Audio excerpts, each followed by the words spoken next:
स्वागत, अभिनंदन, बंधन कि आप पगड़ी देकर सम्मानित करें, पगड़ी पहनाकर।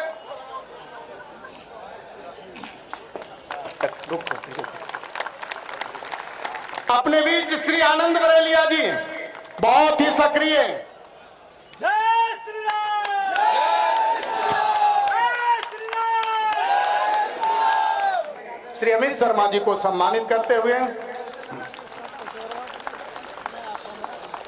सभी सदस्य, पूरे कार्य समिति के लोग, मैं आप सभी का हृदय की गहराइयों से अभिनंदन वंदन करता हूं।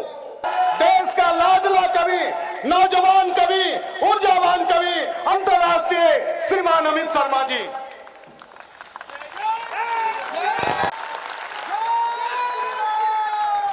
मित्रों, जिस क्षेत्र के नाम में ही राम हो, उस क्षेत्र के नाम को कौन नाकाम कर सकता है।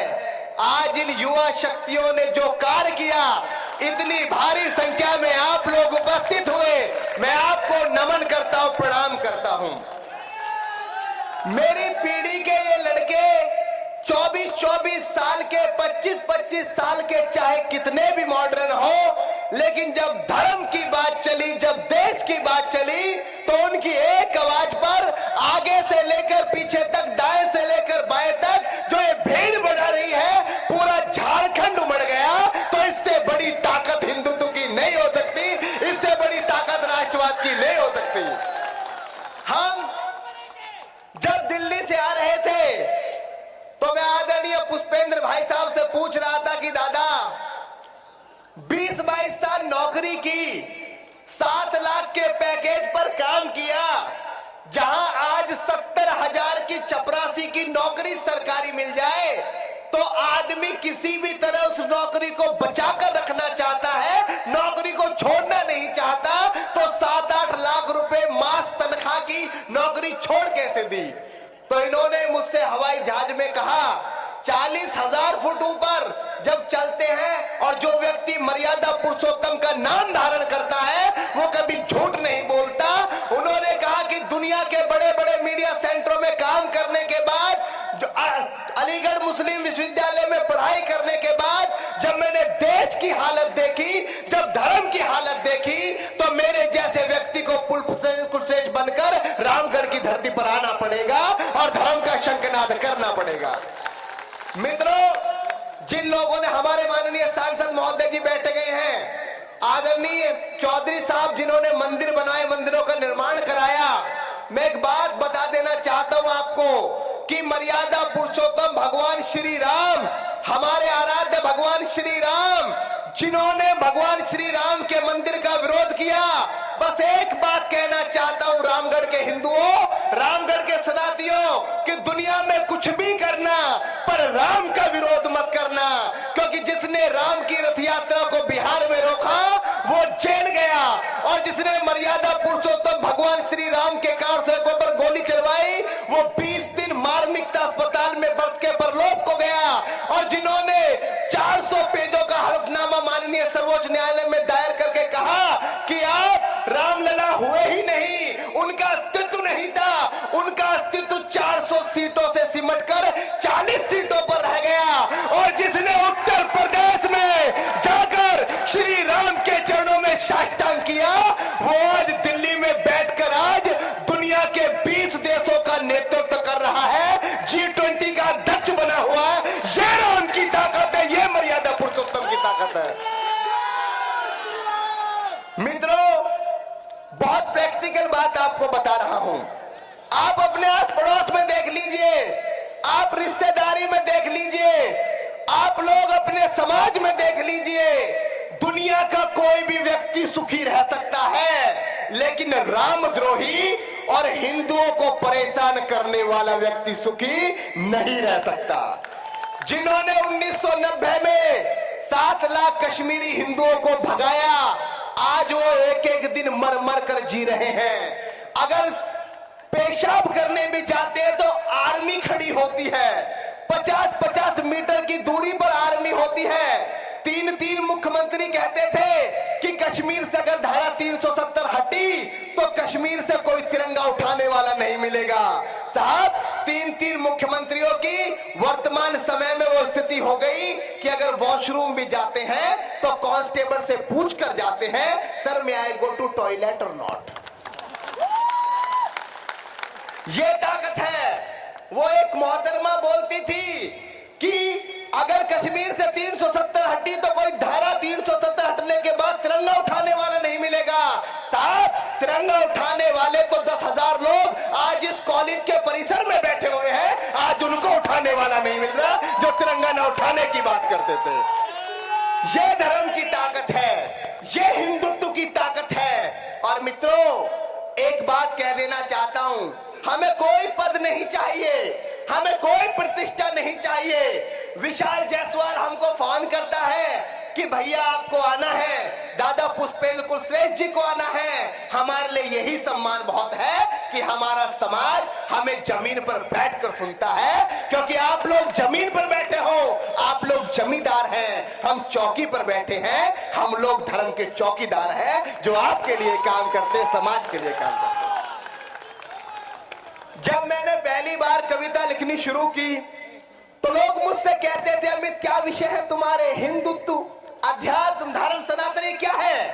अगर इस विषय पर कविता लिखोगे तो मंच नहीं मिलेंगे, मंचों से नकार दिए जाओगे, और जब तक रहूंगा, जब तक जीऊंगा, सनातन धर्म की बात करूंगा, धर्म से विमुख नहीं हो सकता, क्योंकि जिसने धर्म को नष्ट किया उसको कोई पानी पिलाने वाला इस धरती पर नहीं मिला। धर्म सबसे बड़ी ताकत है। जय श्री राम का नारा इतनी कमजोर आवाज में साहब नहीं लगाया जा सकता। जब मैं जय श्री राम बोलूं तो जय श्री राम का रिप्लाई होता है जय जय श्री राम, जय श्री राम, जय जय श्री राम, जय श्री राम, जय श्री राम, जय श्री राम, जय श्री राम। रामगढ़ में जो लोग राम मंदिर के लिए कार सेवा करने गए, उन लोगों की चरणों की धूलि को भी मस्तक पर लगाकर उन्हें प्रणाम करता हूं, नमन करता हूं। मित्रों, आपसे यह कह देना चाहता हूं, जब धारा 370 हटी और एक बिहार में कांड हो गया, चोर को मार दिया गया, तो लोगों ने कहा कि इस चोर को इसलिए मार दिया क्योंकि भारत के अंदर असहिष्णुता बढ़ चुकी है, इंटॉलरेंस बढ़ चुकी है। मैंने कहा क्या बढ़ चुकी है? उन्होंने कहा असहिष्णुता। शब्द भी ऐसा ढूंढ के लाए जिसे 3-4 बार बोल दे तो मुंह को लकवा मारने का खतरा होता है। असहिष्णुता बढ़ चुकी है दादा। मित्रों, मैंने कहा मैं उस दिन मान लूंगा कि इस देश में असहिष्णुता बढ़ चुकी है जिस दिन माननीय सोनिया गांधी जी 3 बार असहिष्णुता शब्द बोलकर दिखा दे और राहुल गांधी 3 बार लिखकर दिखा दे। मैं भी मान लूंगा इस देश में असहिष्णुता बढ़ चुकी है। और मित्रों, बस मैं ये कह देना चाहता हूं कि हम कभी असहिष्णु नहीं थे। आप एक उदाहरण बता दीजिए, क्यों ना गर्व करूं अपने सनातनी होने पर, क्यों ना गर्व करूं अपने हिंदू होने पर।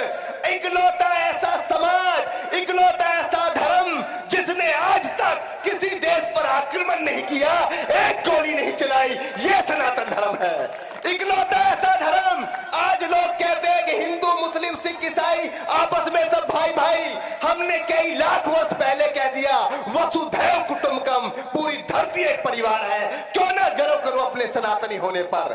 और जब मैं अग्रिम पंक्ति में बैठ रहा था तो अग्रिम पंक्ति में बैठे मेरे 2 पगड़ीधारी सिख भाई भी बैठे हैं, उनके पगड़ी को गुरुद्वारा मानकर उन्हें भी प्रणाम करता हूं, उन्हें भी नमन करता हूं, क्योंकि गुरुओं के 4 साहिबजादे अजीत सिंह, जुझार सिंह, जोरावर सिंह, फतेह सिंह मारे गए। अजीत सिंह, जुझार सिंह चमकौर के युद्ध में मारे गए। जोरावर सिंह और फतेह सिंह को सरहिंद की दीवार में चिनवा दिया गया। माता गुजरी गई। इस धरती पर सबसे बड़ा बलिदान हुआ तो गुरु गोविंद सिंह ने किया, जिन्होंने अपने पिता को भी बलिदान कर दिया, चारों पुत्रों को भी बलिदान कर दिया। और आपको जानकर आज खुशी होगी कि आदरणीय भाई साहब पुष्पेंद्र कुलश्रेष्ठ जी ने एक बीड़ा उठाया था कि जो बाल दिवस मनाया जाएगा वो 14 नवंबर को किसी तथाकथित नेता के नाम पर नहीं मनाया जाएगा। 4 बच्चे जिन्होंने बलिदान दिया, उनके नाम पर वीर बाल दिवस मनाया जाएगा। आपको गर्व होगा आदरणीय पुष्पेंद्र भाई साहब जैसी शख्सियत के कामों से आज पूरे भारत के अंदर इस वर्ष वीर बाल दिवस मनाया गया। हमने 4 साहिबजादे को याद किया। अभी हम बैठे हुए थे, अभी की घटना है, क्योंकि ये घटना राम का नाम जिस शहर में आता है वहीं से होनी थी। इतिहास के पृष्ठों में रामगढ़ का ये दिन दर्ज होगा, इसको नियुक्त किया जाएगा। जब हम यहां बैठे हुए थे, भाई साहब की एक मुहिम और चल रही थी कि राष्ट्रपति भवन के सामने जो मुगल गार्डन है उसका नाम बदला जाए। अभी की सूचना है वो नाम बदल चुका है और उस नाम का नामो निशान मिट गया है। जय श्री राम।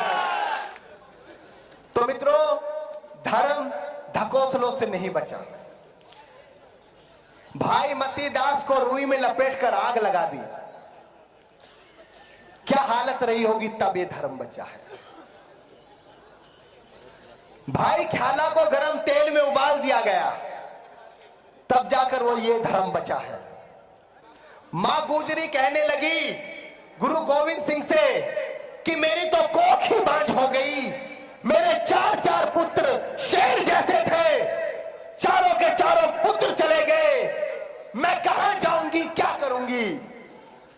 क्या जिगर रहा होगा उस पिता का, क्या शक्ति रही होगी उस पिता की। मित्रों, कल्पना करना, मैं उज्जैन से कवि सम्मेलन करके आ रहा था, 2 साल की मेरी बेटी है। दूध उसने वहां का पी लिया, घर का दूध नहीं मिल पाया उसको, घर के गाय के दूध पीने की आदत है, तो उसको लगातार वॉमिटिंग होने लगी। 2 घंटे बाद कोटा स्टेशन आने वाला था, मैं परेशान हो गया। 2 घंटे बाद कोटा स्टेशन आने वाला था, मैं परेशान हो गया।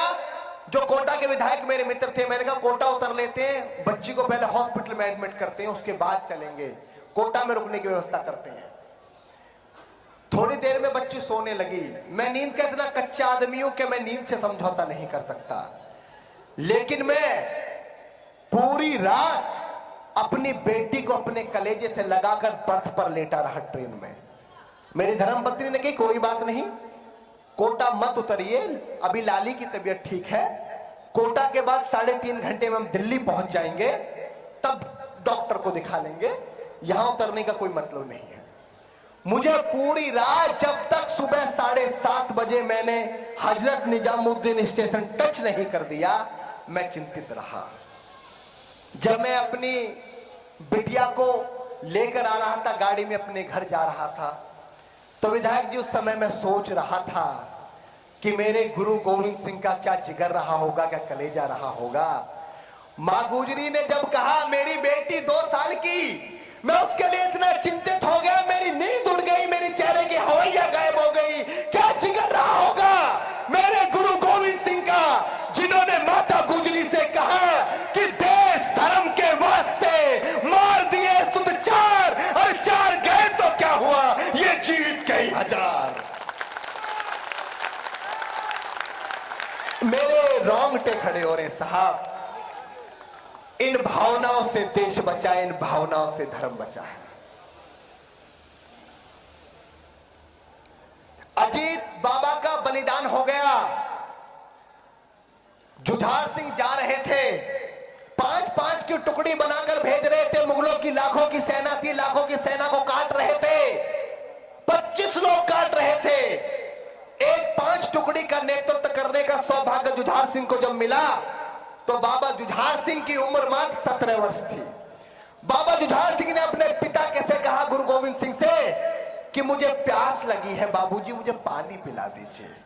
गुरु गोविंद सिंह ने कहा रणभूमि के मैदान में खड़े हो, शर्म नहीं आती, पानी मांग रहे हो, जाकर रणभूमि में दुश्मन के खून से प्यास क्यों नहीं बुझा लेते। इन चीजों से धर्म बचा है साहब, सबका विकास करने से धर्म नहीं बचा। आपसे एक निवेदन करना चाहता हूं मंच के माध्यम से, मैं उस विषय को नहीं छूंगा क्योंकि विषयों के विश्वविद्यालय हमारे बीच बैठे हुए हैं, और जब हमारे पास में सूरज है तो दिन के 12 बजे दीपक जलाने का कोई मतलब नहीं होता। हमारे बीच बैठे हुए हैं। बस एक बात कहना चाहता हूं आप लोगों से, आप किसी पार्टी में, किसी दल में, कोई फर्क नहीं पड़ता। हम पार्टी से ऊपर हैं, दल से ऊपर हैं।